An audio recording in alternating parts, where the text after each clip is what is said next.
1 cup மைதா. அதே கப்பில் வந்து 1/2 கப் வந்து சர்க்கரை, 2 ஏலக்காய் போட்டிருக்கேன். இதை வந்து ஜாரில் போட்டு பொடிச்சு எடுத்துகிட்டு வரணும்.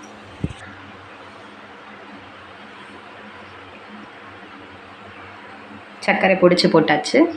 பிஞ்ச் அளவுக்கு சால்ட்டு சேர்த்துருக்கேன். எதுக்கு சால்ட்டுன்னா அது வந்து இனிப்பை கொஞ்சம் கூட்டி கொடுக்கும்.